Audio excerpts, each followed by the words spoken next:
Buckle up for another episode of Ghost Facers, a supernatural rewatch podcast. My name is Richard, and sitting shotgun as always is my brother in podcasting, Reed.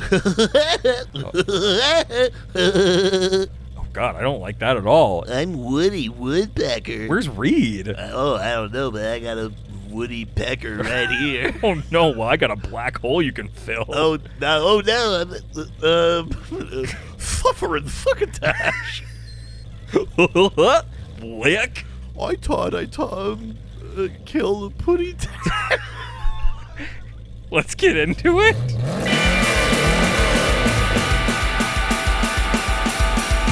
Ghost Facers! We're facing ghosts! We're others, we're not! We're ghosts! Ghost Facers! Stay in the kitchen when the kitchen gets hot! Ghost Facers! We're facing nightmare! We're facing dread! Ghost Facers! We're facing faceless! We're facing dead! Welcome to Ghost Facers. Today we're discussing Season 8, Episode 8. Hunteri Heroici. Yeah, Heroici. probably Hunteri? I like Heroici. Hunteri Heroici or Yeah. something like, or Heroici or something like that, or Heroici. Someone who It's Latin. Someone who so speaks Latin can correct the pronunciation. It's also but not real words, so it's fine. First of all, what do you mean? I use it all the time. Yeah. Doesn't really matter if you pronounce it. But also, we're gonna get low this episode Low. because it's 8:08. Got the apple bottom pants. Apple bottom pants. Yeah, it's the discount Yeah. version. Apple bottom pants. Boots with some fur. Yeah. She got And the whole club's looking at me. she decreased in size. Do you think getting low is shrinking? Yeah. Okay. All right. She decreased in size.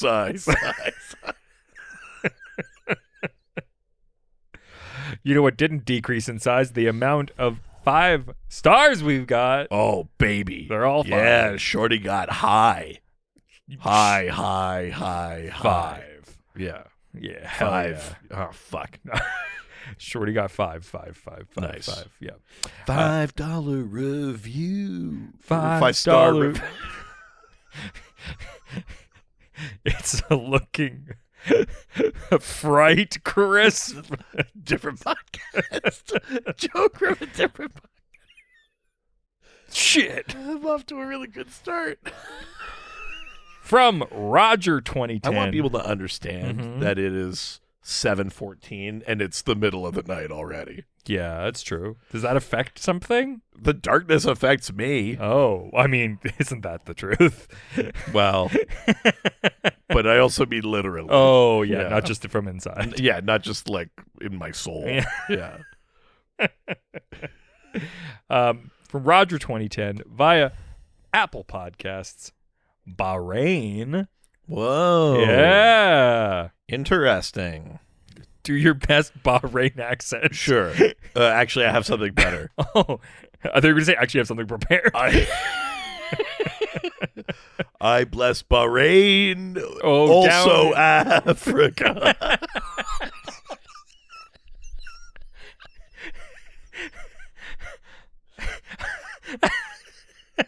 Oh, so-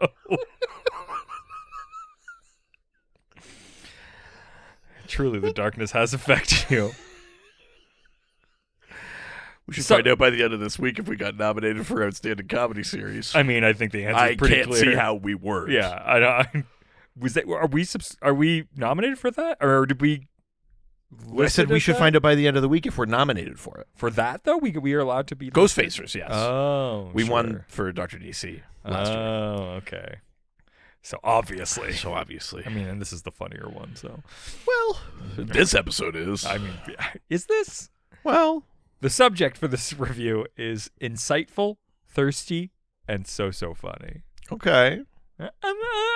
Okay. All right. I'm listening. I would argue that that's not in like ingredient list order, where you start with the greatest quantity first and then move down. I don't think we're mostly bringing insight. Well, if it was a beer, it would be insightful, thirsty, and a podcast. Oh, yeah. It's fucking tasty notes. Tasty notes.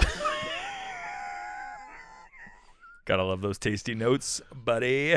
Winter is so long up here. Yeah. We're starting now. It's really affecting you already.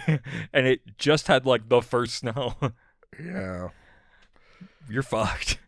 Good thing I'm heading to sunny Tokyo in 2 days. I mean, listen, the other thing is someone's got to shush up season 8. So I mean, truly, yeah. Might as well be me.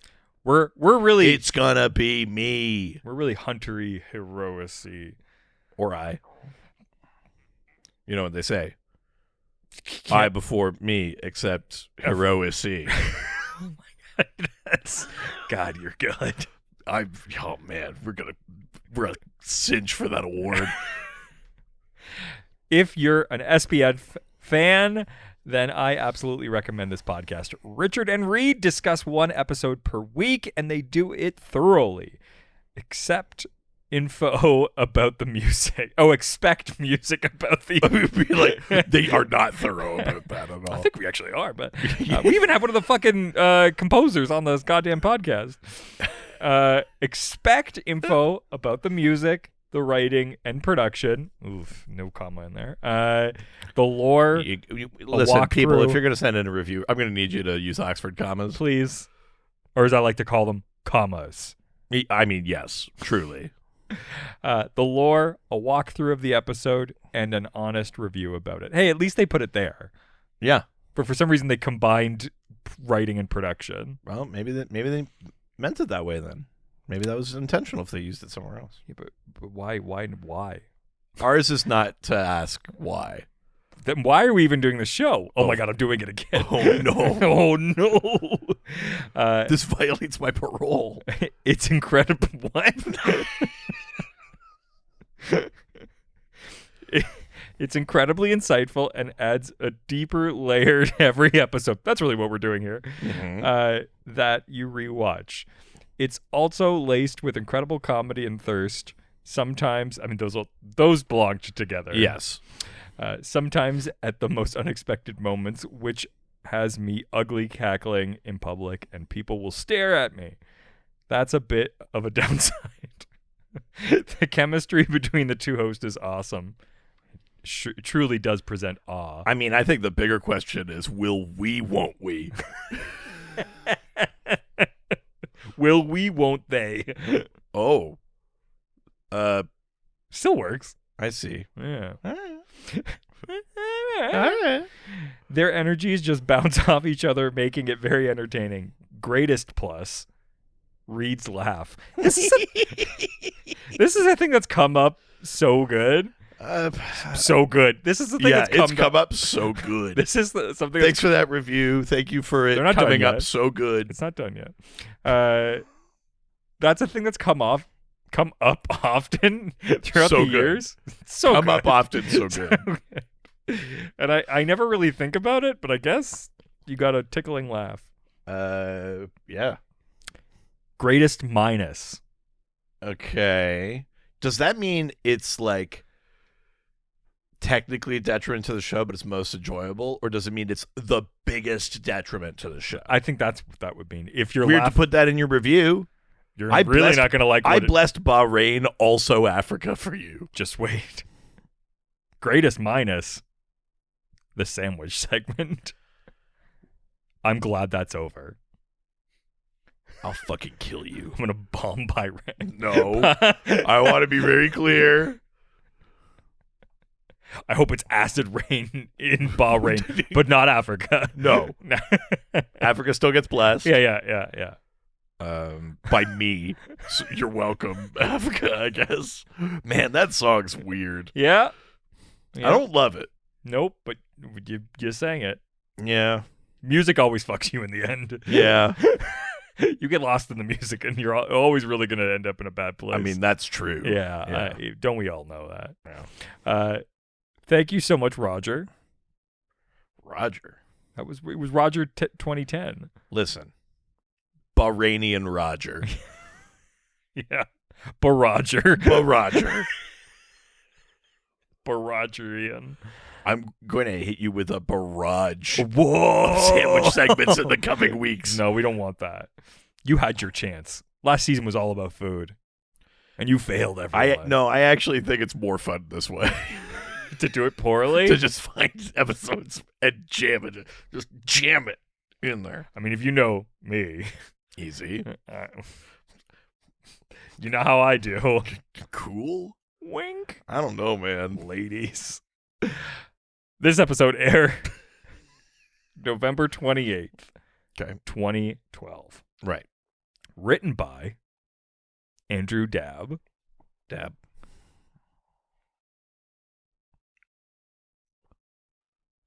Wait. This is the first episode wherein Andrew Dabb has a solo credit. What? He previously wrote 16 episodes with Daniel Laughlin. What the fuck happened to Laughlin? You have to wait and find out. I want him back Laughlin this episode. Sorry. Like off and on. Put lawn this episode. Unlaughlin. Yeah, Is what this is. Yeah, it's unlawfulin. Yeah. I think there's blood coming out of your ears. It's always there. Oh, okay. Directed by Paul Edwards. Viewed by an estimated. Oh, 2.1. Close. Okay. Up or down? Down. 2. 2. Right on the money, baby. Gotcha. 2. We're Nice. still in the 2s. Descent. Holy shit. Not bad. Well, along with a lot of really bad episodes, we've had some pretty bad promos. So let's see. Yeah, let's see. Let's see what this week I'm brings. willing to bet they did not nail it. I mean, only one way to find out. Yeah, that was pretty good. You know what? actually. That's That a was pretty good promo. That's a pretty good promo. Like that, Kate. I ate my words. Yeah. I'm into it. That's- Good promo. That would have gotten me. Totally. That was fun. 100%. Very light use of like extra words and like extra sounds and music and Yeah. stuff like that. Good timing. Good Yeah. comedic timing with editing. And a nice balance of like the crux of the episode and also the cast plot. Yeah. Yeah. Yeah. But well played within the sort of context of the Very episode. good. I'm into it. Well, damn. Well, let's see if we can keep that good time rolling with international titles. Well, let's see. Are there? So just like the title and many references throughout the episode, Dean being captioned Hunterus Heroicus Yes. and Dr. Mahoney being Grotescus Villainous is a reference to the Looney Tunes cartoons. Yeah. Which is They like would always do that with Coyote and Roadrunner. Yeah, absolutely. Which is like as if you were watching like a Like a nature documentary. yeah, sort of exactly. thing, And you're yeah. getting like Latin versions of these. Totally, yeah. We've got 2 titles. Okay. Our mainstays? Our go-tos. Okay, who's first? Ooh, it's a hard one. Is it? I'm pretty sure it has a direct answer. Well, no. I said who is first. I know that, but I typically like to put the like. Oh.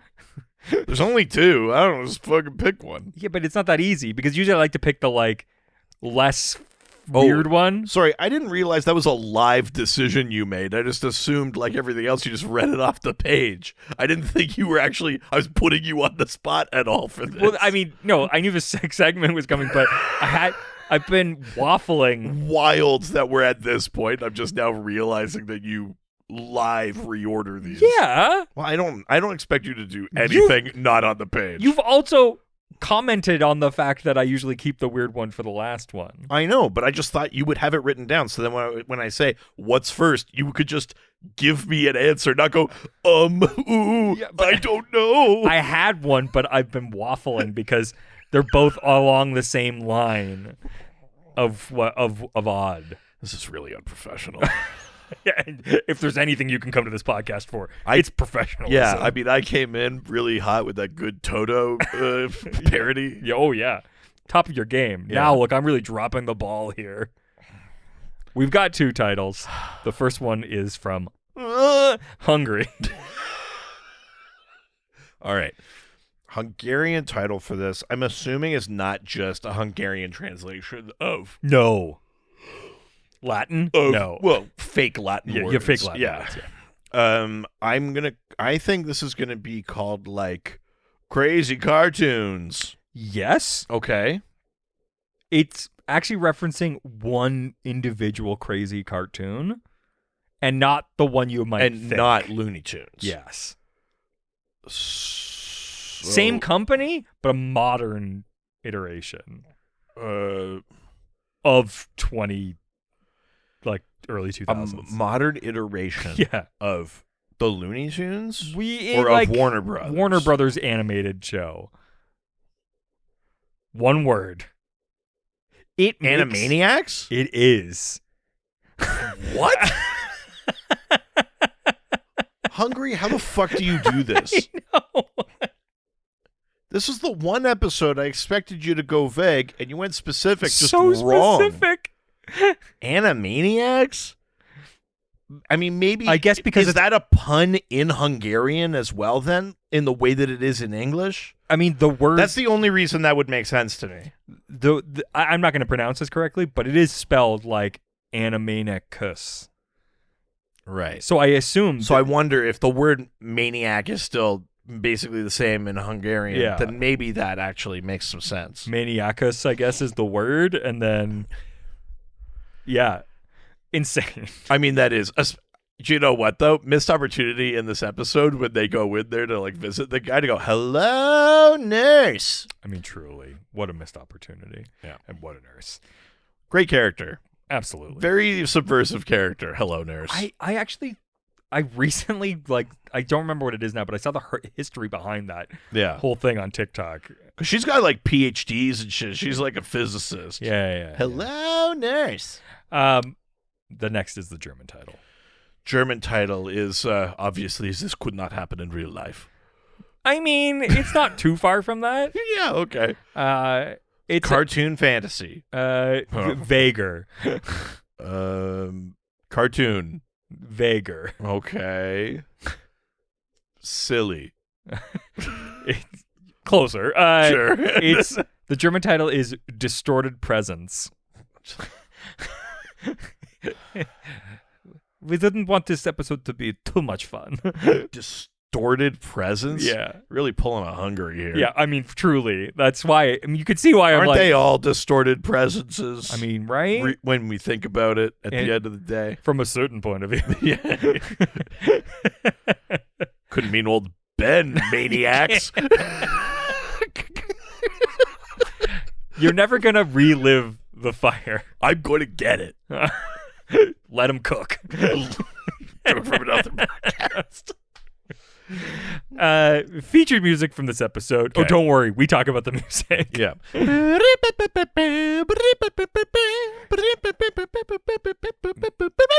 Do you know what that is? Well, I don't know what it's called. Just the Looney Tunes It's theme? Ode to Joy from Symphony Number 9. Not of- what I sang. That wasn't. Oh. Ode to Joy is da da da da da da da. Oh, I don't know. I thought you were da, singing da. what was from the thing. I don't remember. No, you fucking idiot. You don't know what Ode to Joy is?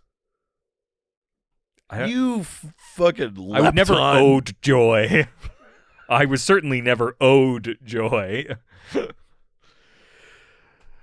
I'd say at this point in my life, I'm only owed joy. Do you have her number anyways? Ludwig van Beethoven. Yeah. Is Yeah. Did you seriously not know what Ode to Joy was?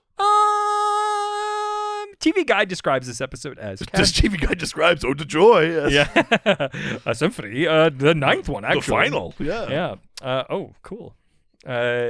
Castiel tells Sam and Dean that he wants to become a hunter, and he helps them investigate a case which a man's heart literally bursts through his chest. Love it. The probe reveals that other strange murders have occurred in town, all of which resemble deaths from cartoons. Yeah. It's a pretty long TV guide. And yet somehow does not give away the gambit, No. which is great. Yeah. Yeah. There may be some sort of presence that's Distorted. yeah, in In a some way. in a roundabout kind of way. Yeah. Yeah. But before we talk about today's episode, why don't we open up Dad's journal and learn about some of the real world lore? Let's see what the lore says about cartoon physics, baby. Wow. Yeah. So cartoon physics is a thing that I think a lot of us understand sort of intuitively. It's the idea of like, even though in a cartoon anything can happen or whatever, there are still like certain kind of like rules and systems in place. They're just different from the ones in the real world. So we understand that there's like a way for gravity to operate. It's not the way it operates for us, but we know when a cartoon is following cartoon rules for gravity or not. And actually, a lot of these, there's a guy named O'Donnell. Chris? No, if you could believe it, not Chris O'Donnell. Well, then why am I even listening? A guy named O'Donnell who actually kind of, in Esquire in 1980, he published a piece called O'Donnell's Laws of Cartoon Motion, which was sort of like going back across a body of different cartoons, which included things like Looney Tunes, Hanna-Barbera, Sure. stuff like that, and sort of tried to encapsulate what are the rules of physics in cartoon land, in toon land. So there's the idea of, so there's 10 of them. So 1, any body suspended in space will remain in space until made aware of its situation. Oh. So we see that all the time, right? Run off the edge of the cliff and they keep going and they're doing great. And then they like look down and they'll gulp. You know, the sign goes up, help. Yeah. And you fall. Great. 2, any body in motion will tend to remain in motion until solid matter intervenes suddenly. That's another kind of classic one. They're running, they just keep running, even though it doesn't look like it takes effort until, bam, you smack into something. 3, any body passing through solid or less than solid matter leaves a perforation conforming to its perimeter. Of course. Clouds, walls, rock, whatever. Yeah. Human shaped hole or whatever have you. Yeah, exactly. Number 4, the time required for an object to fall 20 stories is greater than or equal to the time it takes for whoever knocked it off the ledge to spiral down 20 flights to attempt to capture it unbroken. So it's that idea of like, let's say you're at the top of the building with a precious artifact, you like fumble it. Oh. You have enough time to run all the way down as it falls. Sure. Like, and you go to try and catch it at the bottom. Yeah, right? yeah. Number 5, all principles of gravity are negated by fear. So if you're afraid, you can leap super high, or you can run across whatever. Like if you're afraid enough, gravity no longer applies. Yeah, okay. 6, as speed increases, objects can be in several places at once. I think we've seen that in lots of different versions. Number 7, certain bodies can pass through solid walls painted to resemble tunnel entrances. Others cannot. We see this in this episode. Totally. Especially the one who painted the entrance to trick an opponent. That's a classic, like Wile E. Coyote Roadrunner stunt. Number 8, any violent rearrangement of feline matter is impermanent. Cartoon cats can be decimated, spliced, splayed, accordion pleated, spindled, or disassembled, but they cannot be destroyed ever. Cats can't. Cats can't. And really think about this now. Who receives the brunt of the worst violence in cartoons? Is it cats? I mean, Wile E. Coyote is technically more of a dog. Sure. But Sylvester the cat gets the shit kicked Felix. out of him. Tom from Tom and Jerry.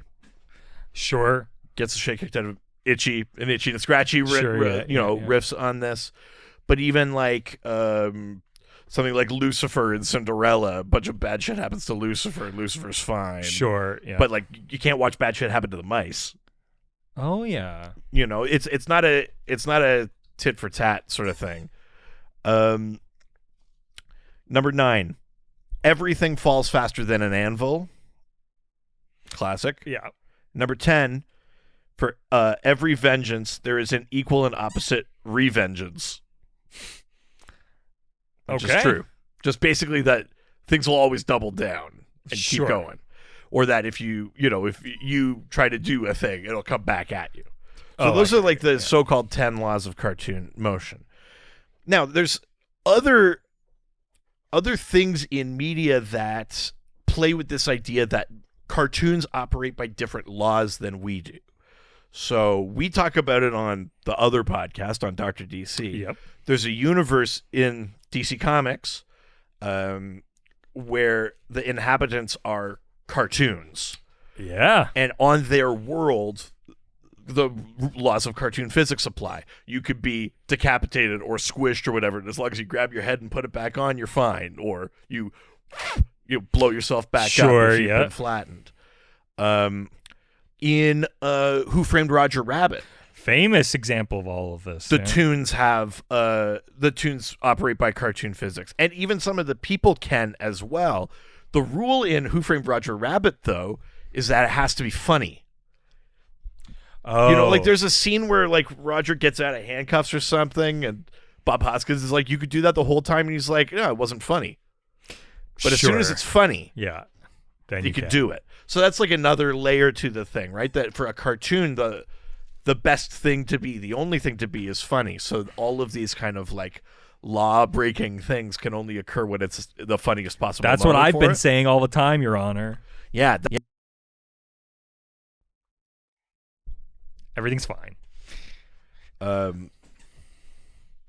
But yeah, so that's a piece of the cartoon physics too, and on that note, cartoons sort of famously don't do well when the stakes are real.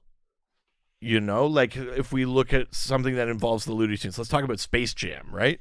Oh yeah, where the terms of that movie are win a basketball game or become slaves. Yeah. Right? Is the premise of that movie. And you see how the Looney Tunes then, like, as soon as it becomes real for them, they're playing by regular rules. Oh, yeah. Like they might get squished or stomped or whatever, but it's like, why is none of this a benefit to them, right? They're just getting like their asses handed to them. And it's for, it's about kind of, in the movie, it's when they believe in themselves, when they start playing like a team, when it feels like it's a little bit fun, despite the stakes. Yeah, that's when they win. That's when they win. That's when the cartoon physics comes back around as a benefit to them. So I think that's kind of interesting. But I mean, God, there's so many things that deal with this idea of what it's like to be in a cartoon. This is not the last time Supernatural deals with what it's like to be in a cartoon. But yeah, at any rate, I thought that was kind of fun. That is good. I'm glad that you chose that. What did you think I was going to choose? I don't know. I was slightly worried. Dementia. Yeah, I mean, when watching the episode, that's what I thought you were going to do. I want to talk about what happened to the mutants by the time of Logan. Isn't it funny when Grandma thinks you're your husband? Yeah. I don't know. It wasn't. It's a little harrowing. Yeah. Anyways. This is going to be a good episode. You mean because my dog's trying to play with me while we're recording? Yeah. But I can't say no to him.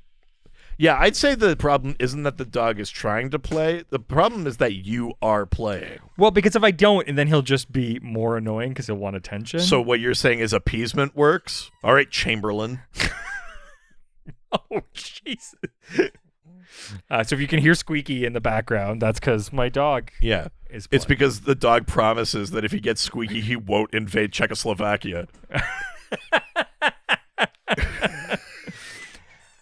Well, with that, why don't we get into today's episode? Before we You're do... a weak leader. But first, let's take a little break. Then we're back. Squeaky. It's fine. Most of this won't get picked up. Most. I regret to announce that despite his assurances otherwise, the dog has invaded Poland.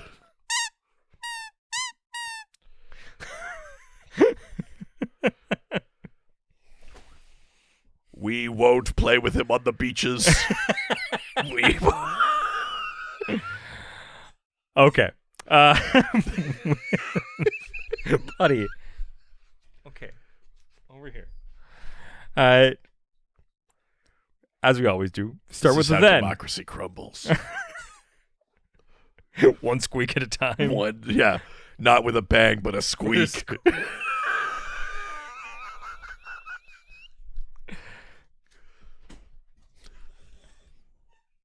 We begin with the then. Sure. We get Sam and Amelia. We all love that. Yay! Good. I'm glad we get more of that. This is going great. What a riveting story. I'm glad that we continue to hear about it. We finally had an episode without it.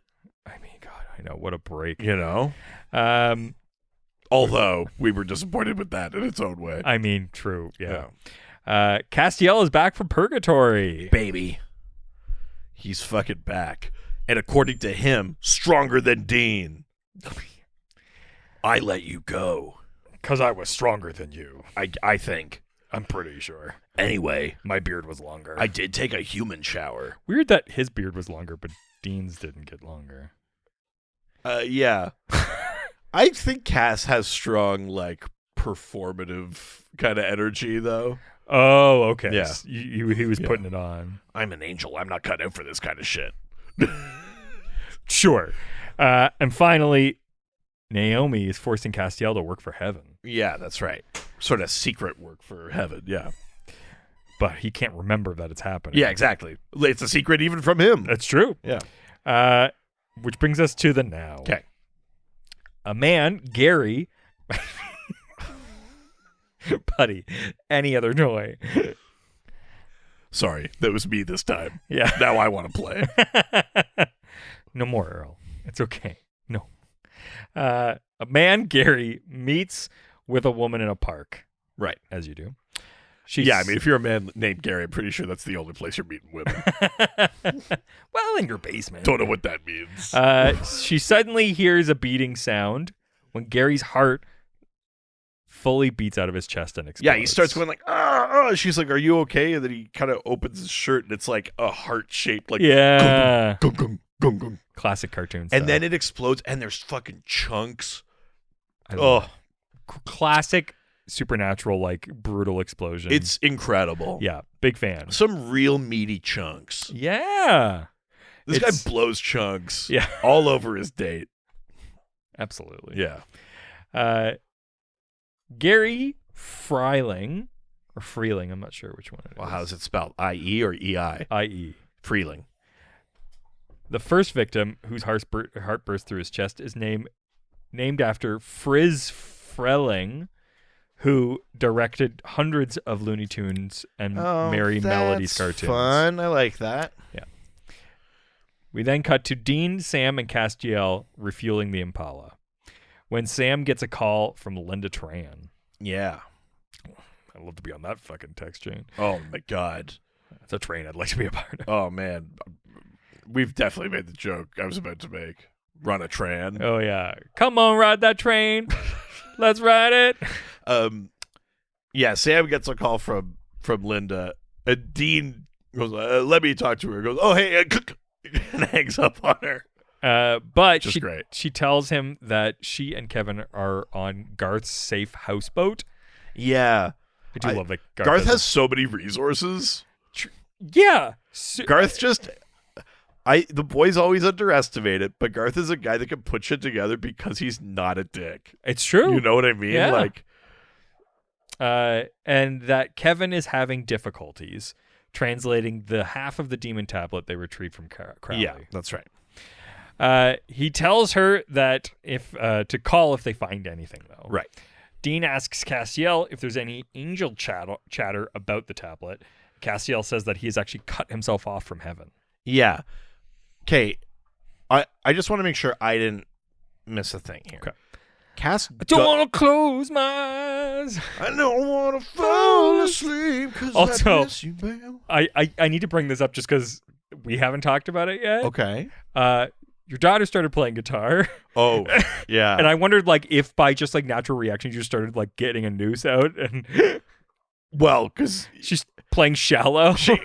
Belting I don't from the think top she of her- realized it necessarily, but like clearly the song is played in the car a bunch. She was just strumming the guitar and making up her own lyrics, and she did this for like 4 hours yesterday. It's what your wife had told me. It was adorable, but every once in a while it was always to the cadence of Shallow. Yeah. Yeah, it was always like that. Yeah. And then every once in a while you'd hear the actual words. Yes. Like, but also as she was making up lyrics, some of them are so dark. Like, I don't know if you heard some of the ones in that. I wasn't one really video. paying attention because as soon as I started hearing Shallow, I was like, oh, that must have been what she was singing. Right before she gets into actual lyrics of Shallow, I can't. She's like, I don't even know. It just will never end. Like, sometimes she would just say things that were like. Have you been talking in your sleep again? I mean, I must. Be. Yeah. Or the education's taking.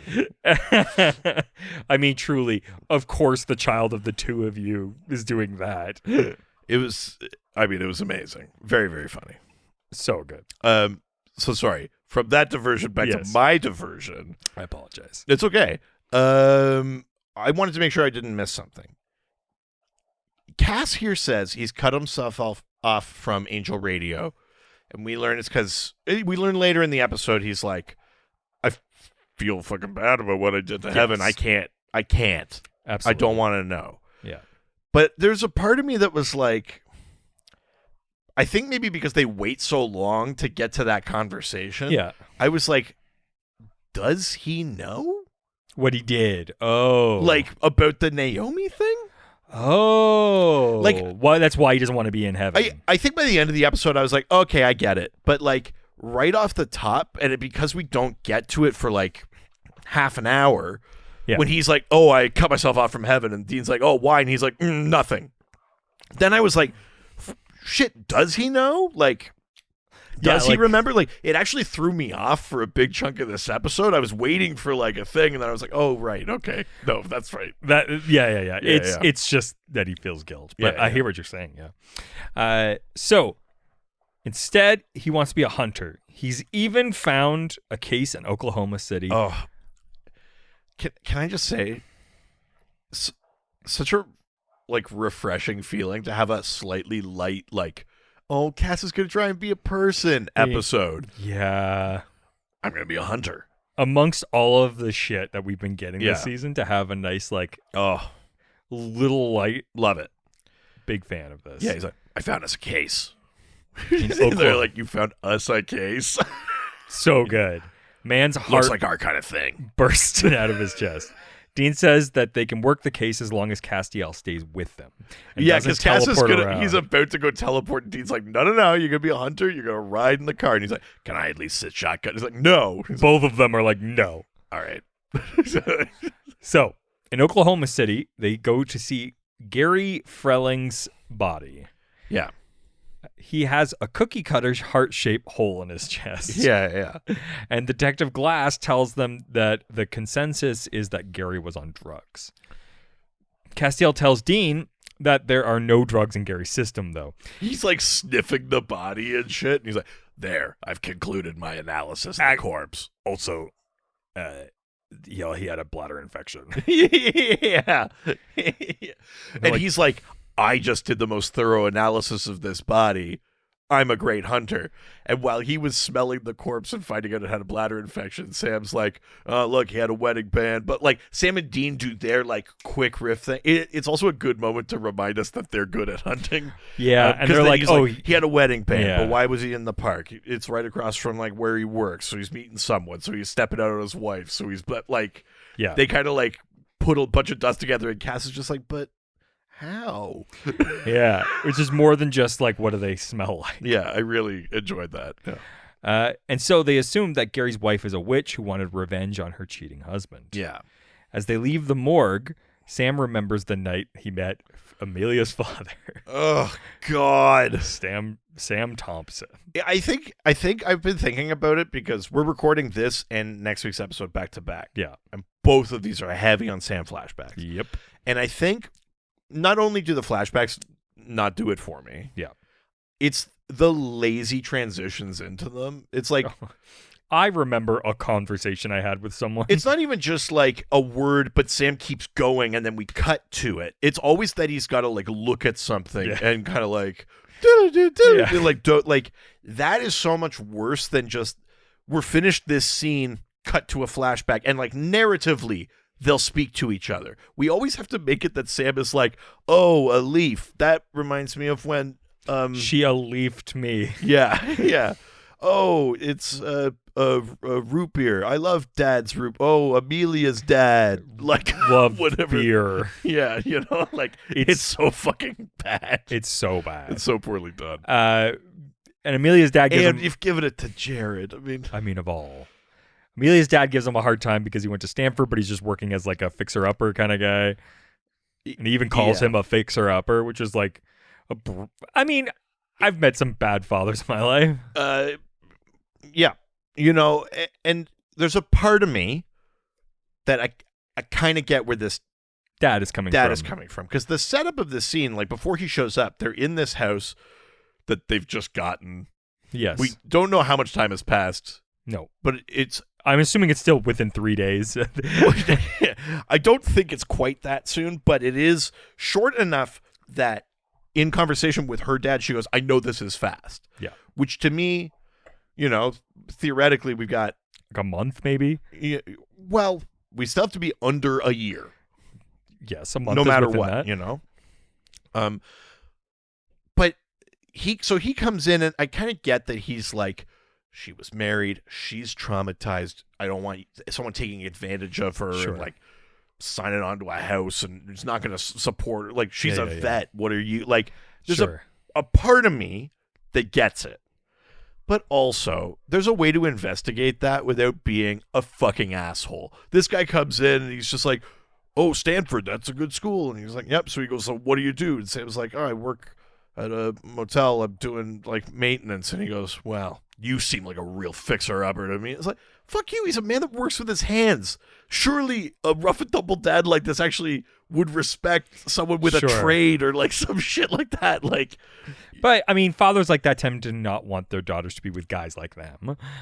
I mean, I suppose, but also, you just, get out of the way, you fucking dinosaurs. Also, it just occurred to me, both her and her father are vets. Nice. Hell yeah. Yeah. Yeah, Dad, I know you saw some things in Korea, but my boyfriend here, he almost killed a dog. Yeah, kind of the same thing. So I've seen some things too. Let's just say he loves to do it doggy style. Yeah, and now he only kills my pussy. He runs a Kevin Tran on her. I just realized it sounds so much worse when you say kill, not murder. Yeah, no. He slayed my pussy. Jesus. Slaughtered that all right. gash. Good Lord.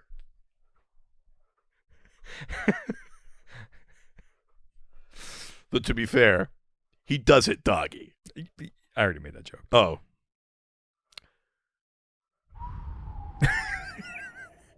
Anyways, they go to see Gary's wife, Deb Freling. Sorry, one more note. Sam is being so goddamn fucking nice in this scene. And listen, I'm not shipping Sam and Amelia, but like, fuck you, Amelia's dad.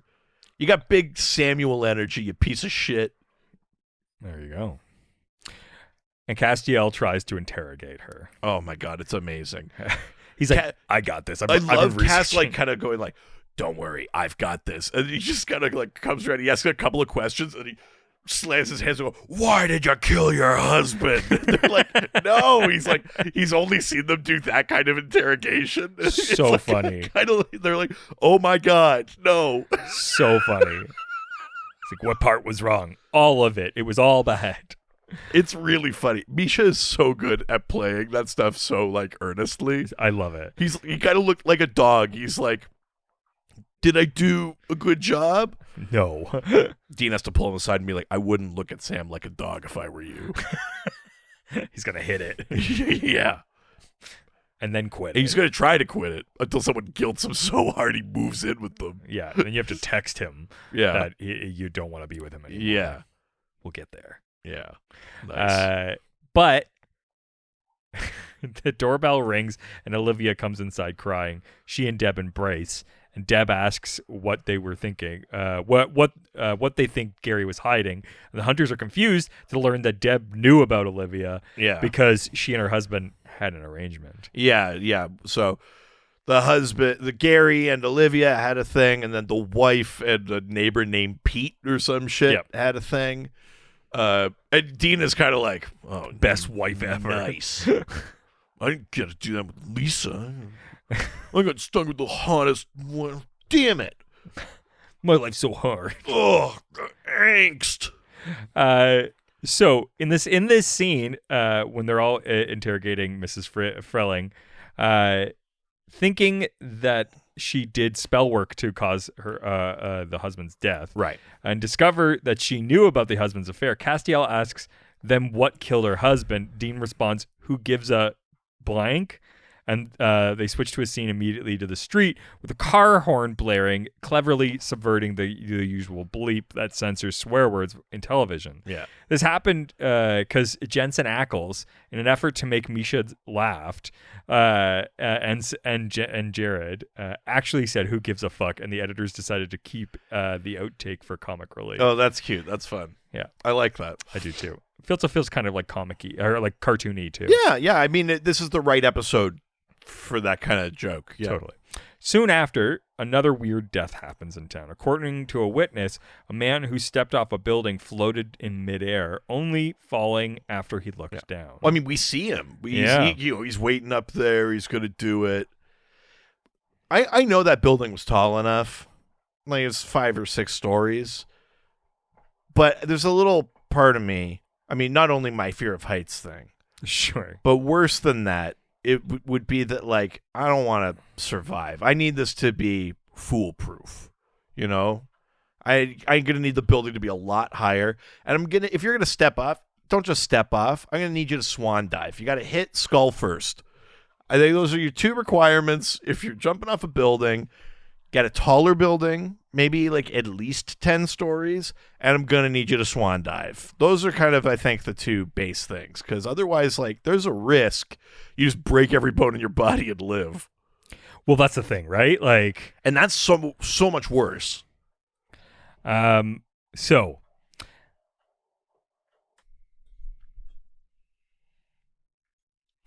Detective Glass tells them it was a suicide, but points out that both the deaths seem straight out of the cartoons. Yeah, obviously, yeah. It is revealed here that the Richard Roman Enterprises crashed and burned since the death of Dick Roman.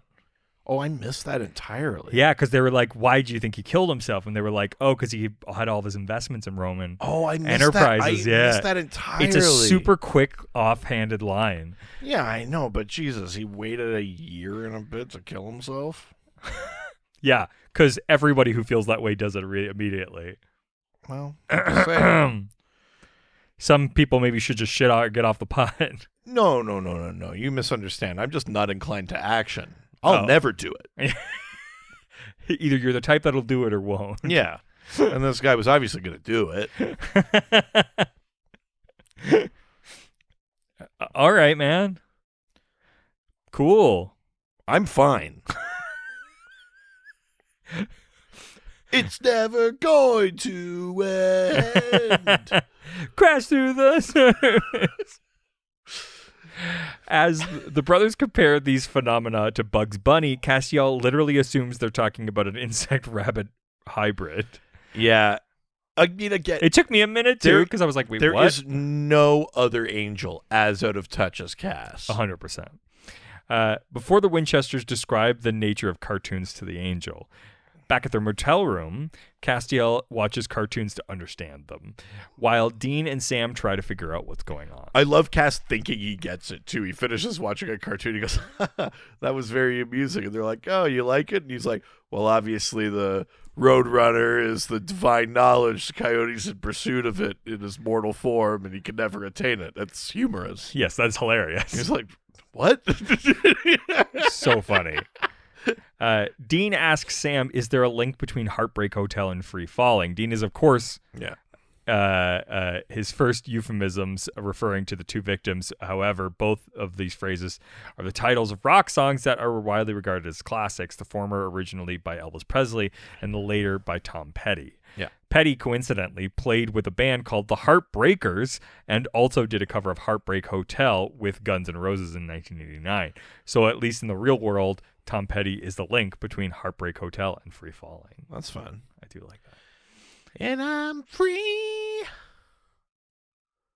Free balling. Of course. Classic teen or preteen joke. Great. That Love it. and don't go chasing horny moms. Oh, I don't know that one. Don't go chasing horny moms. I've never heard that one. Do you know what one I remember that I'm really ashamed of? Oh, 'Cause go. it's not yeah. good. No. I saw your mom. mom. She opened up her legs and said, "Come on." I'm glad we both know that. You remember when we were using Ace of Base as a diss track? Hell yeah. So good. Dean mentions that it might be a tulpa. It's not a tulpa. Yeah. Just as Castiel hears something on the police band frequency, there's been a loony bank robbery. Yeah. Which is Castiel says, it sounds loony. Yeah. It sounds loony. At the bank, a security guard has been killed, crushed by a 1-ton anvil. I love this visual effect. Just like, the shoes. Well, and just like the meat pulp. Yes. It's Oh, like the man. the clothes were decimated except for the shoes. It's like classic cartoon. It's really thing. great. Yeah. I love it. It looks amazing. And the anvil says like 1 ton Yes. on it. It's perfect. So good. Detective Glass tells them that the culprit is a thief they've been calling Black Hole. Yeah. I've seen that video. Because Easy. of the black Those are holes Flash villains. he paints on the walls. Yeah. Sam leaves with her to get the black hole files. What were you gonna say? You say films? I was going to say filled. I mean, it's particularly inappropriate because of the casting. That's correct. Yep. Jesus. And Dean Castiel's.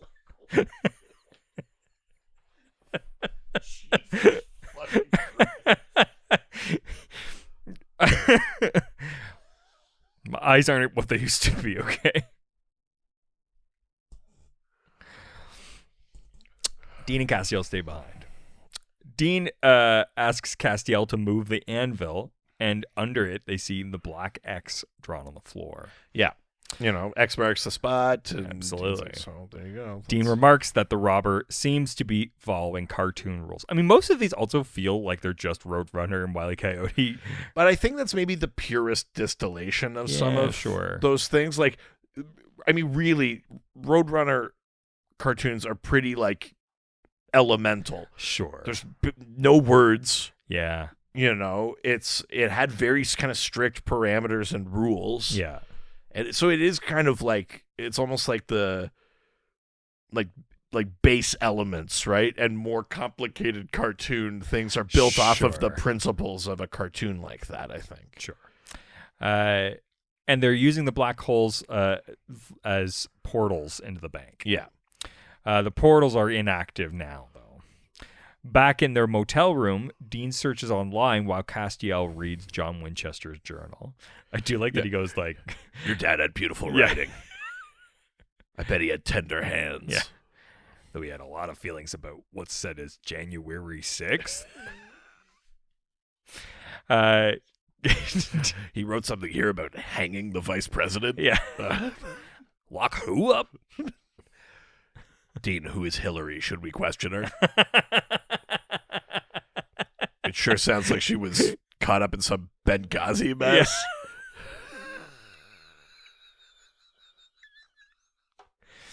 Incredible.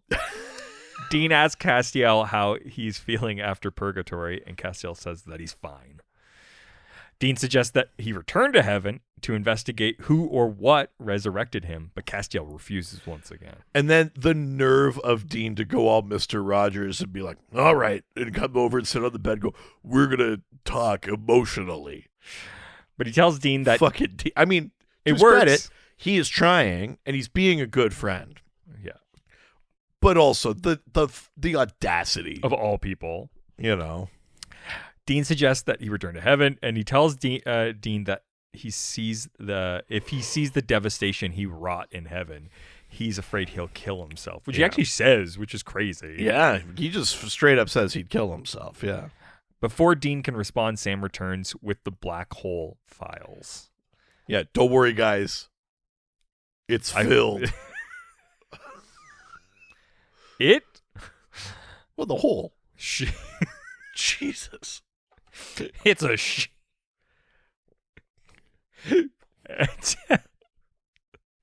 It tells them that all three cartoon-like deaths happened while a robbery was taking place. In fact, people reported strange cartoon-like behavior in a 50-yard radius of each robbery while it was occurring. This almost breaks the episode a little bit. Oh? I think just in a character way. Because Sam is like, so don't you understand? This power is like an area of effect thing, which feels just like one step to like, it feels like how you would describe how you write the thing.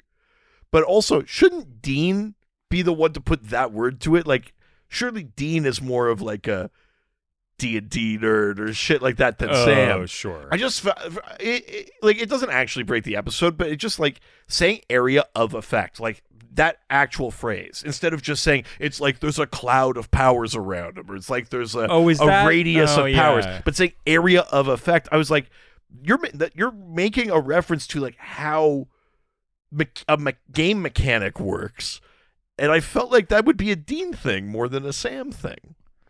Though if the two of them were going to play, one of them was going to play D&D. But I feel like Sam isn't into that stuff. Like, Dean's the one that likes all of the fantasy and Star Wars and all that kind of shit. Sam just wanted to go to fucking Stanford, and he hated his dad.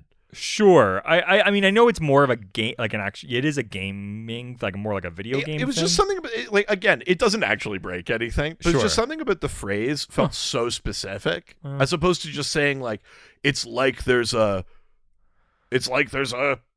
sphere of power around him, or it's like there's a bleh, Oh, I didn't even click at all. or a ring, or whatever. It's just something about him saying the words area of effect. It almost felt like they were like, well, we'll find a better way to rewrite this, and they never did. I think I initially just took it as like a technical term, and that felt like a Sam phrase.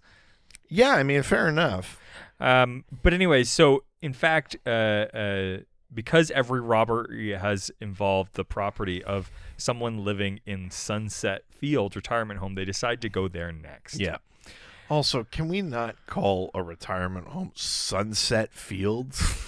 Listen, we all know what's happening. Yeah, sure. We all know that families have shipped them off to die, but let's not remind them constantly. Oh, what's your address, dear? Sunset Fields. Yeah, this is pass away homes. You know, like it's really like See, long walk off a short pier lane. Oh yeah. Oh, your room? You're on the -6th floor. Yeah.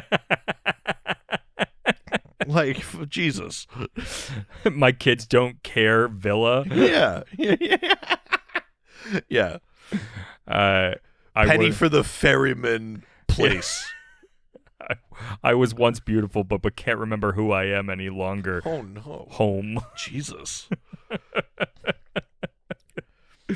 Yeah, Grim Reaper's estate. Yeah, go toward the Lights Gardens.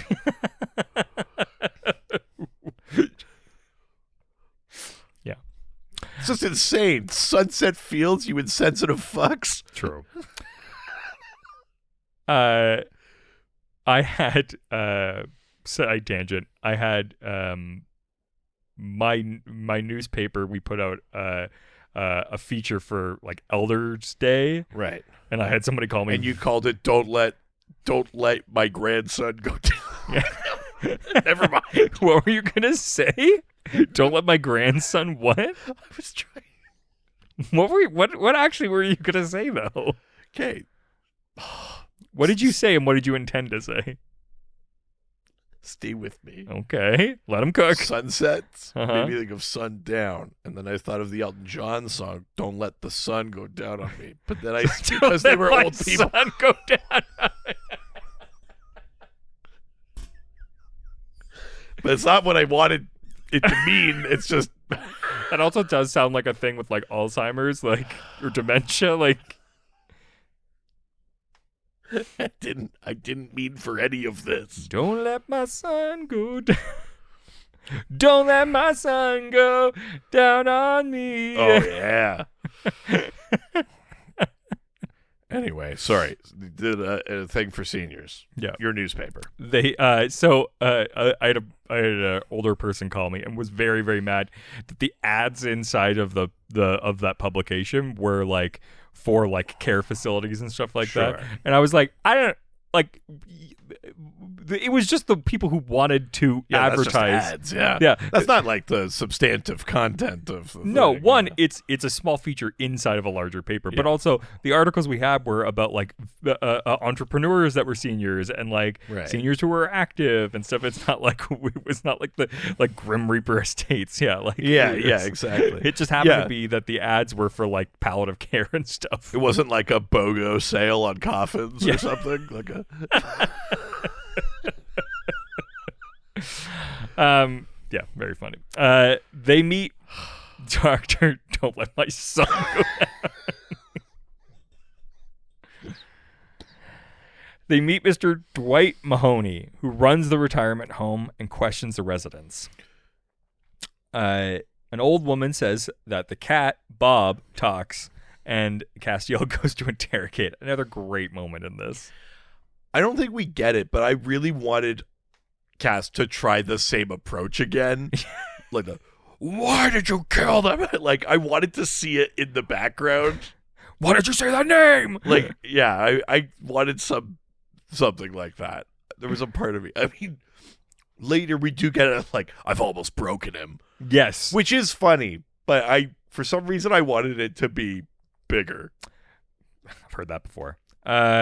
I haven't. Anything I've heard the opposite. You need to be less big. Yeah. Yeah, it's not the penis.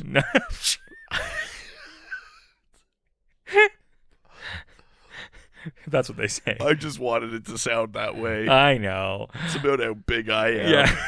It's definitely not my penis. So, okay, we don't need to dwell on that. Here, I'll show you. No. Oh, God, no. I haven't even shown you my shit. Don't let my son go down on me. Anyways, we do walk away from that cat. The cat does make a small joke. Yeah. Yeah, it's a slightly weird moment, but It does funny. say dumbass as he Yeah. leaves. That voice is actually Robert Singer. Here's Mhm. how do you feel about what's your preferred way to have a talking animal movie? Do you like what they do in this episode, which is like move the mouth like it's really talking? Yeah. Or do you prefer like when they did the live action 101 Dalmatians where you're just hearing the voices but you just see a dog? They're not pretending like the mouth is making the sound. If it's Because I prefer the latter. a cartoon mouth, I want to see the mouth move. Sure, but I'm talking like in live action when it's like an animal movie and they're talking. Do you just want to hear it and not see it, or do you want it like a weird like look who's talking effect on the fucking animal? If it's a cartoon mouth, it's specific to say that because the like Okay. live action like Lion King and the Oh, I see what you're I saying. don't like right. that. I understand. Gotcha. That I hate. Sure. It needs to look like a cartoon animal talking, otherwise it's off-putting. Right. Understood. So yes, Gotcha. I would prefer the no mouth moving Right. unless it's a cartoon mouth. Understood.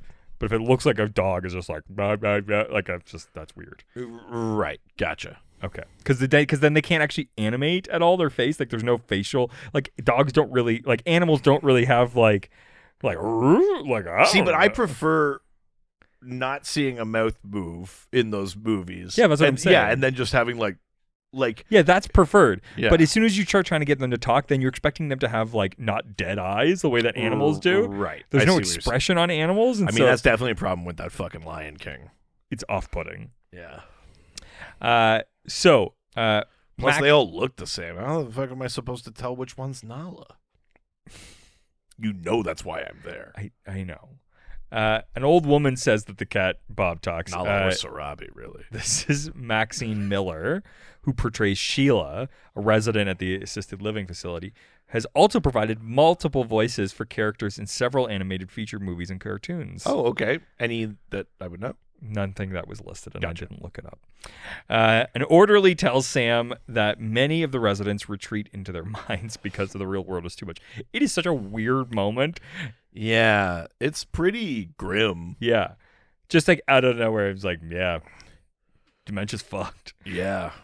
It's like, all right. Yeah, I thought this guy we would... were having a fun Castiel adventure up until now. So Sam then remembers back to the night he met Yeah, it's Amelia's like they father. retreat back into their minds. Like, that reminds me of me staring at the fucking... Oh, no, it's them sitting to dinner this time, Yes. right? Yeah. And then they asked if he had served in the military, and Sam said no. And they basically have At a one conversation. point, Amelia's like, I've got to not be in this room She now. also just completely bails on Sam so many times in this. Why? Why Amelia? She's so awful to Sam. Yeah. At any rate, Sam sits there, and the dad once again leans in on me, goes like, are you sure you didn't serve? Because you got the eyes that look like they've seen some shit. You look like you're going to snap and beat the shit out of my daughter. Is essentially what this guy is saying. Yes. He's like, and I know that because that's how I feel all the time. Yeah. I've also seen shit. I'm always on the verge of breaking. Haven't you seen how I've treated you so far?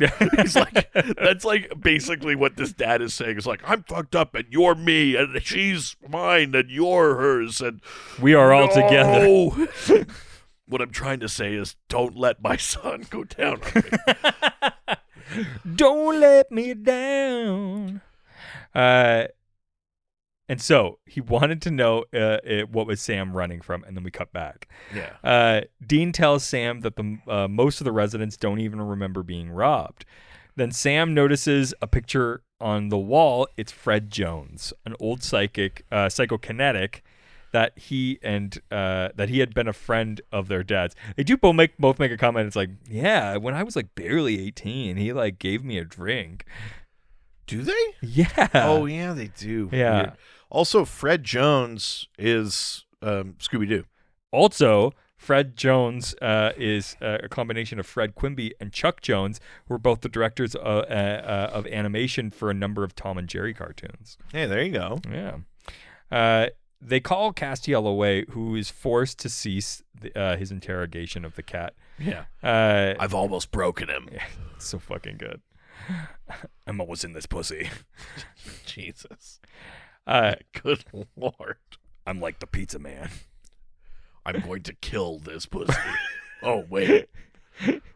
Gonna slaughter this cat. Jesus. They go to his room, but he's in a wheelchair and completely unresponsive. His TV is playing cartoons.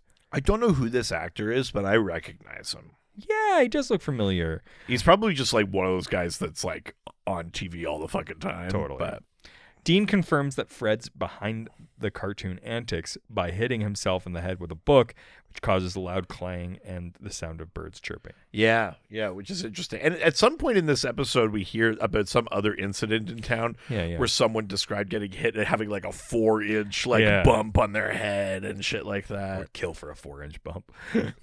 Not the penis. No, coke. Oh, 4-inch bump. Jesus.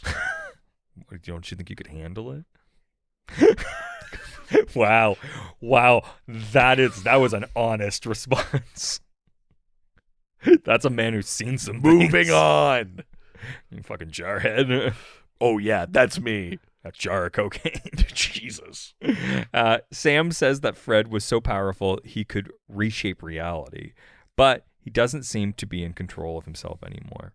It's crazy. This is the only time we've ever met anybody like this on this show. And I don't think Also, ever like, again. they're like, oh, yeah, he's psychokinetic. And we just go like, yeah, Dad knew a guy. He was psychokinetic or whatever. It's like, where was that when we discovered Sam was psychokinetic and we went, you're the monster of the apocalypse? Also, yeah, you can change reality. Yeah, and be like, I guess that's fine. It's All these fucking rules about hunting I know. and all this fucking bull. Like, well, yeah, that guy got me fucked up when I was 14. Yeah. yeah, I was 14. He gave me something to drink and he changed reality. In that universe, the age of consent was 13. Oh no! Like, you know, like, Jesus. what the fuck? This guy's a fuck, like, you know? I'm just saying it's I'm just saying it's a pattern of behavior. Please let your son go down on me. I bet that's what this piece of shit said. Anyways, Castiel asks if they should kill him just as Dr. Mahoney walks into the room with an orderly. Yeah. They promptly get kicked out. Dean asks Castiel to become invisible and keep an eye on things until he and Sam can return later that night. Oh, he was on MASH. Sorry. Wow. Sorry, I just... This was important to me. He was on MASH. Later, Dean and Sam find the retirement home in chaos. The candle on a resident's birthday cake exploded in a classic cartoon style, and while Castiel was distracted, Fred disappeared. I love how they play this, too, because, like, the candle's burning down. You see the wick burning down on a cartoon on the screen. And the candle burns down, and then we see the... And it splatters everywhere on the walls. And then when we cut back... It's just the cake. I'm like it was like a red disappointed. velvet cake. I'm disappointed. But that's what would happen in the cartoon. Like, because at first I was like, cartoon that, like, she would just be like, you know, just like hair stand up. Sure. All like scorched or Fair, whatever. That's fair. She wouldn't have blown up. And I was like, oh, that's dark. And then we cut back and you're like, yep, just the cake exploded. Yeah. I was like, great. That's the cartoon thing. I guess that's fair. I think the thing that I liked about it is that it was accidentally hurting people. I didn't want it to become this like something more insidious. Yeah. You know? A female orderly confronts them, but one of the residents tells Castiel that the orderly is wearing her stolen diamond bracelet. When they ask the orderly where she got it, she tells them it was a gift from her boyfriend and another orderly at the retirement home. They go break into his house and find only stolen bearer bonds, but also the orderly dying from a gunshot wound in his stomach. Yeah. Castiel heals him, causing him to freak out before Dean demands to know where Fred is. The orderly tells him that Dr. Mahoney has taken Fred. Yeah. He explains that he learned of Fred's powers when his foot was crushed flat and then popped out good as new, and he told Mahoney, who proceeded to conduct experiments to see what he could do. Yeah. Mahoney, in fact, I love that every seniors home director is just one opportunity away from. Yes, I mean, it's a terrible industry. I mean, he called it Sunset Fields. Sunset Fields forever. Hell yeah. Nice. Mahoney, in fact, has been skimming off the Sunset Fields residents for years. Since he discovered what Fred can do, he and Mahoney have been using the psychic to pull off the black hole robberies. Yeah. When the bank's guard was killed, the hunters showed up and the exploding cake incident occurred, though Mahoney lost it, and he's now headed to the bank with Fred for one last score. Yeah. He shot the orderly because he had disagreed with his plan to kill Fred after everything was over. As they got in the Impala, Castiel and Dean, if he thinks Fred knows what's going on. Castiel asked Dean if he thinks he knows what Fred knows what's going on, and Dean says that he seems to be living in a dream world. Sam has another flashback to the night of he met Amelia's father. Living in a dream world. Do you know when I dream there's a washing dishes? Yeah. Anyway. He overhears Stan telling Amelia that she needs to stop living in a dream world. That's the connection. And no, but just cut. Home. It's always Sam always has to go like and look off. Like it's like a big soap opera. Yeah. Dumb fucking oak tree.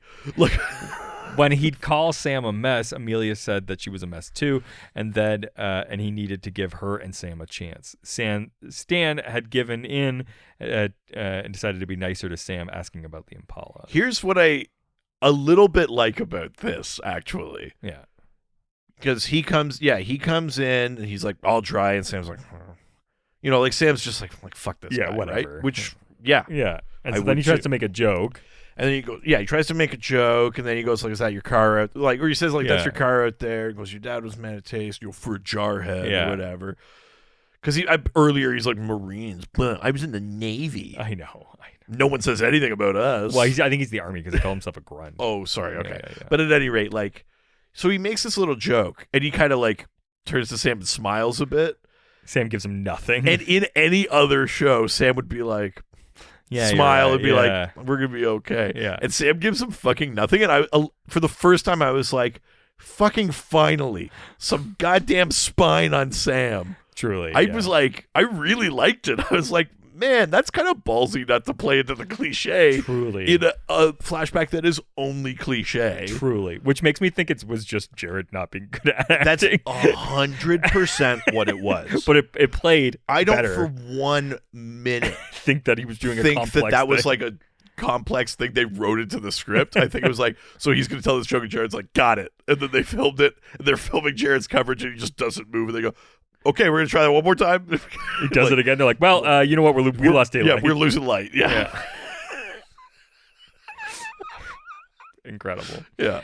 They arrive at the bank, and while Dean uses an active black hole to get inside, Sam and Castiel search for Fred in the vicinity. Yeah. Castiel senses the power coming from a parked van, and they find Fred inside watching cartoons on a computer tablet. Somehow this made me even sadder. Oh, it's so sad. Even sadder tablet, than the idea that he was already being used to commit these crimes. But they just left him in the van. Like, he doesn't even wheel him into the bank. No. You know what I mean? Like, there's something about that is so much sadder. Totally. So Castiel touches Fred and transports them both into his mind, which looks like a cartoon landscape. Yeah. Fred is there, and when Sam tells him who he is, Fred is confused. This is actually kind of sad. It's so sad. Sam says he's like, but you're like too old. He was like, He's like, it's been 3 or 4 years John since the last time I Winchester's saw you. boy, and he's like, but Try 20. yeah. Sam tells him that what's been happening. God, I wouldn't give you a drink. Yeah. Not my type. At least not in this reality. Anyway, why are you here? I don't know why I've turned on this like relatively nice old man, but I always knew you'd come back for me. yeah. Sam tells him what's been happening with Mahoney's, and Fred is distraught. He tells Sam that he loved cartoons as a kid, and his mind is likely focused on cartoons because they made him feel safe. Yep. Sam sympathizes and tells Fred that living in a dream world is nice. Not now. But eventually whatever he's running from will catch up to him. Yeah. He needs to wake up and take control. Meanwhile, Dean has found Mahoney in the bank. He's emptying out safety deposit boxes belonging to the client's children, and he offers Dean half of everything if he lets him go.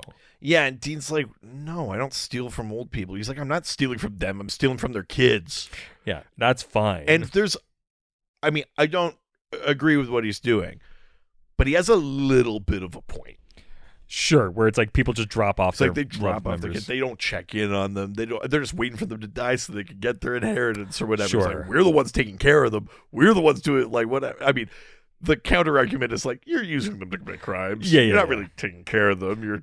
Yes, they're benefiting you. You know. Sure, but there's a little morsel of a motivation in there. So Dean refuses, and Mahoney slams him against the wall, and then he runs for it. Dean tries to fire his gun. Yeah. And instead he gets one of the bang flags that comes out of his gun. Classic. So good. Fucking love it. Dean chases and tackles him, freezing in midair as cartoon-style captions appear next to him and Mahoney. And that's when you get the hero... Heroicus...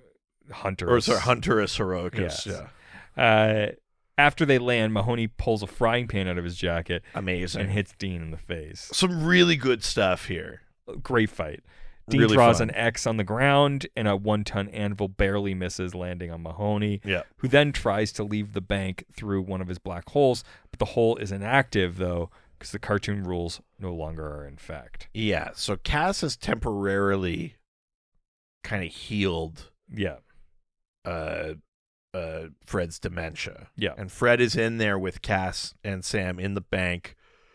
And then this gets really dark. So Mahoney pulls out his gun and aims it at Dean, but Fred, awake now with Castiel and Sam at his side, interrupts. He tells the scared Mahoney that he'll never hurt anyone again, and then he uses his psychic powers to make Mahoney put the gun to his own head, pulling the trigger, Yeah. killing him. Jesus. Which is then it's like, what is it, the Purple Man or whatever? The Oh, yeah. Yeah. terrifying Totally. power. Sam asks Fred if he's okay. Fred says he is now, but that he doesn't want to lose control of his powers again. Castiel offers to do a procedure that will strip him of his powers. We'll just put a wall in between. Yeah. This always goes perfectly. Yeah. Fred agrees to it, despite the risk that his mind will be further damaged. Yeah. Oof. It's like, just kill him at that point. Like, I mean, I kind of thought that's where it was going. yeah. Because he kind of, like, Yeah, he's like, just do it, kid. Yeah. You know, like, afterwards, Fred is once again in a catatonic state in his room. yeah, great. That's better. Yeah. We can all feel good about this. Dean tells Castiel that he's done a good job and that he can ride in the front seat of the Impala. But Castiel says that he can't come home with them. Yeah. Before he can explain why, he hears a bell, and then suddenly he's in heaven again with Naomi. Yeah. She tells him that she can read his mind and that she won't let him do what he's planning. Yeah. Castiel isn't allowed in heaven unless she rings her bell, and he needs to do what he's told. Right. I'm like, yes, ma'am. I mean, Yeah, I'll get on my knees. easy. He asks her what he should do, and she asks him instead what he wants to do. In the next instant, Castiel is back in front of Sam and Dean, who doesn't notice that he's been gone. Sam asks why he can't stay with them, and Castiel says that he'll watch over Fred for a few days to make sure that he's okay. Yeah. But then he's not sure what he's going to do. Yeah. But he knows he can't run forever. Yeah. After Castiel's words, Sam has a final flashback to the night he met Amelia's Jesus. father. And now they're all getting along. The two of them were finally getting along, and Amelia's left the dinner table to answer a phone call. Sam had told Stan that he ran away after his brother died, and Stan had given him his condolences. When Amelia comes back into the room, phone in hand, says that her husband Dom was found alive. Sam is jarred out of the memory by Dean, who claps on his arm. They leave the retirement home together while Castiel stays with Fred. And that's the end of the episode. What did you think? When it's not flashing back, Yeah, this is a great episode. totally. Cass is great. We got some fun Cass being a person shit going on. Yeah. Good dynamic between the three. I love a sort of new thing to investigate. I love how they incorporate the cartoon logic and physics. There's a real, like, sad kind of emotional thing at the heart of that with Fred and his Yeah. dementia, which, you know, like I kind of alluded to at the top, is like what they do with Professor X and Logan and shit. Sure, right? yeah. Like that he had this power and he's a liability now, you know, like all of this kind of stuff. What a, like, really interesting, like, funny, sad, nuanced episode perforated by just this fucking nonsense. Totally. This is an episode I would ordinarily have given like 4.5 to. Okay. Because I love it. But these flashbacks are so fucking infuriating. So first of all, again, we have no idea the passage of time at all because this season's been brutal about it. We spent 6 episodes on 3 days, and presumably we are now months later. Yeah. But we still have to, all of this has to be within a year. So we're maybe 9 months later. They're moving into a house together. That timeline's not insane. It tracks with the stuff that's happening in here. But it's been about 9 months.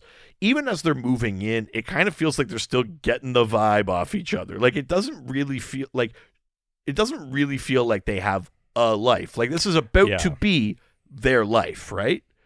And as they do that, as they're about to settle in from just we see each other at the motel and we're dating or we're seeing each other or whatever, we're about to start a life, then she gets an insane phone call that her husband is still alive. Yeah. I want to just remind you that how this season started was Sam said, for a year I had a normal life. Yeah. Fucking when? Yeah. You know, like, yeah, I guess there's time between this and what we saw before, but why aren't we seeing that? I know. That's but also, the only interesting shit we should see. We should see what he's fucking missing. But also, you could do that in one episode. That too. But let's say you can't. I would gladly take 4 or 5 episodes of Sam on normal dates. I mean, I don't want that. Other than of flashbacks, but other than just like, why do we spend 3 days on, like meeting at the motel? 3 episodes on meeting I mean, at it's the better motel. than nothing. No. Listen, I would rather there not be Amelia in this season. No, but I know. What I'm saying is we have focused on all of the wrong parts of this. Sam's whole thing was he had a normal life. Yes. And that's why he left hunting. That's why he abandoned his primary responsibilities and stuff like that. Which is funny because they and actually do yet all we have done is show that his life is not normal. He hasn't got a fucking taste of it yet. He's still fucking shaken up. It's all trauma. So we haven't seen the peace he supposedly got. that they did a way better job of showing with Dean when he was with Lisa. 100%. So it's like, now every time Sam goes, or Dean goes like, you didn't look for me. It's like, yeah, Dean's right. Because you've given us nothing of Sam's to like rebut that, where we go like, do you know what though? Like, He had it. I'd give it up for that too. Yeah, like, yeah. why would we fucking give a shit about this? No, truly. It's so fucking stupid. I mean, I'm beside myself with how long they've kept this going. It's insane. I forgot how where long it's it went. going. I totally forgot. I'm not gonna lie. I forgot about Amelia. I did too. Um, And I've seen this many times. it's crazy because that shit sucks, and the rest of this episode is so good. Yeah. I need to honor the rest of this episode because Sure. I think we got to just take for granted that there's a subplot in this episode or in this season I just don't like. Yeah. So I'm gonna give this. I think I'm gonna give this one. I'm gonna go to a 4, Okay. despite the flashbacks, just Wow. because I love all the other stuff. Feels like such vintage, like the real character of Supernatural, the cartoony stuff, the 3 buddies back together, like really for the first time. Yeah. Like that all felt really, really good. Cass interrogating the wife. Yeah, is so funny. yeah. The cat. Really heartfelt stuff with the old guy. So yeah, I'm gonna give this a 4 because I won't let Amelia break my spirit the way she broke Sam's. I probably won't go that high. That's fair. I think that the visual effects in this are a 5. Like, Really I mean, great. A great job on the visual effects, especially on a season where the visual effects have been garbage. Like, Yeah, actually. the really good visual effects, great practical stuff in this, Mm-hmm. really, really fun concept of a thing that I'm like, we've kind of already done cartoony stuff on this show. Like Yeah. I actually thought previous episodes were this episode, and then I remembered that this was different. Yeah. But it's to play with like dementia and Alzheimer's in that way is so interesting. And then to use it, even though it's with a thing that like would have been really valuable in previous seasons. Yeah. It's like, oh yeah, no, we're fine with psychokinetics. It turns out we were actually fine with psychokinetics the whole goddamn time. Yeah, absolutely. And one that could change reality. Yeah. All Sam could do was like kind of move a wardrobe. Yeah. This guy could literally make like the laws of physics change. He's fine. Yeah. My son's a demon. Yes. It's insane. Ugh. Fucking. Fucking John. But he's got that great handwriting. Oh man. Yeah. A gentle hand. Yeah. To backhand his kids with. Yeah. But I think that Castiel being back and sort of like finally having a little levity to his character has been really, really nice.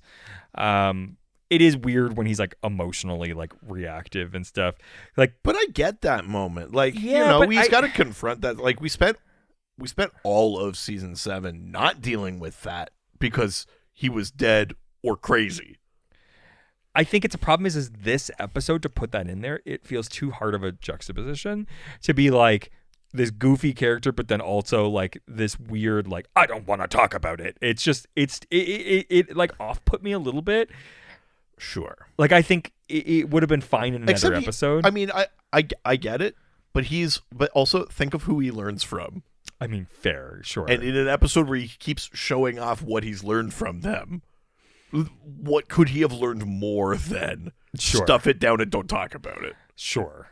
So I am going to give this a 3.25 beers from my cool uncle when I'm 14. Yeah. Oh, sorry. I guess I didn't put a thing to it. Too late. I'd say I'd give it 4 filled black holes.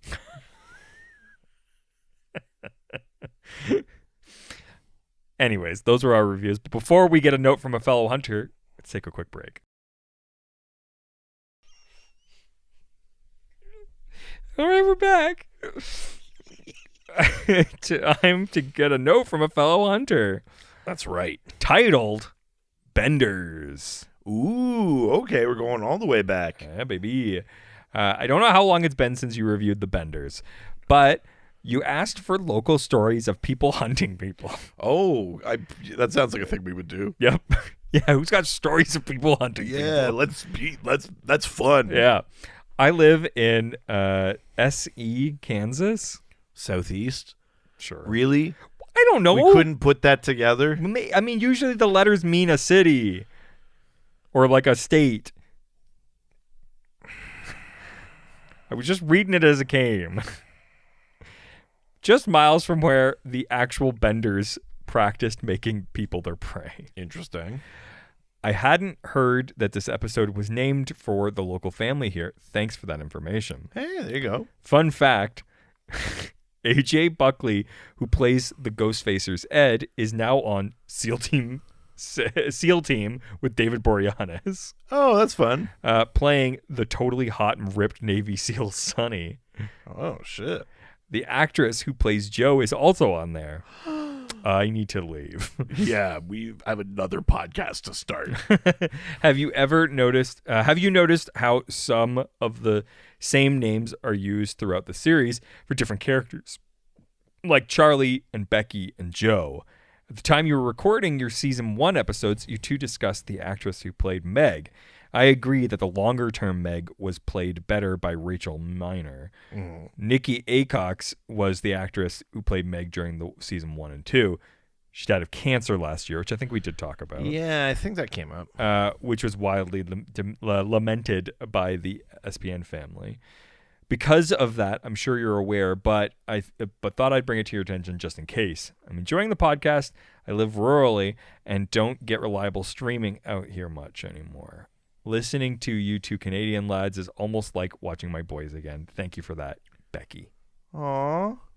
Thank you, Becky. That's very nice. Well, got to drive into the internet and load up on some episodes. If you want to... I'm going to market. I'm going to download some... It's getting nice real dicey podcasts. with this accent. I was just trying to do South. I wasn't trying to do anything else. Southeast. I was just trying to get the song of the South. Whoa. Uh-oh. Well, if you have stories about people hunting people... Oh, yeah, we'd love to hear them. You can reach out to us through our Discord. That's right. Go to patreon.com/ghostfacers, and for only $1 a month, you get access to Angel Radio. It's our awesome community Discord server. You can chat about the show, chat with us, you get to know each other. It's a really fun place and helps to support us. Also, stay tuned in the next couple weeks, baby, because maybe there's going to be another tier. We got stuff coming. Oh, I've got a calendar of coming. I know, but this is the other thing we were Oh, talking sorry. about. Yeah, I lost track of what we were talking Right. about. Yeah. If you have a note like Becky about a past or future episode and you want to say hello, you can send us an email through ghostfacerspodcast@gmail.com or reach out to us through our various social media platforms. Ghostfacers Pod on Facebook and Instagram. Don't forget to subscribe so you can get our episodes every single week on whatever platform you listen to us on. And while you're there, once you give us a 5-star review, and we will read it on a future episode. If it's on an Apple podcast, make sure to send a pic, and we will make sure to read it out. Also, if you want your I'm Dying Soon Acres t-shirt, Yes, yeah. make sure that you buy our merch. God, I'm glad that was the shirt. Just free Don't let your son go down on me. or fill my It's the black old hole. guy from Dennis the Menace yelling at the neighbor. Oh my God. It took you way too long to get that last piece. Even though I said it. Yep. It's like, oh no. Go to Ghostfacers I'm podcast Dennis store. is a menace.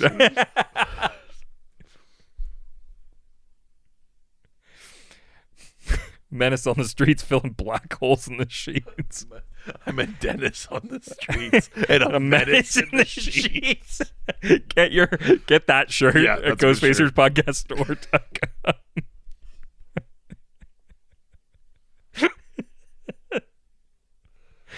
If you like this content, listen to our other award-winning podcast. The Dr. DC podcast. We talk about DC Comics. We answer listener questions. And we're award winning. We're so fucking funny over there. Yeah. And if you like the way that we talk about lore and stuff over here, you might like the way that we talk about superheroes and comic books and that sort of stuff over there. We address holes in both. That's true. Filling holes of lore Yep. and other things that rhyme with that. Mm-hmm. Yep. Say goodbye. Jerk.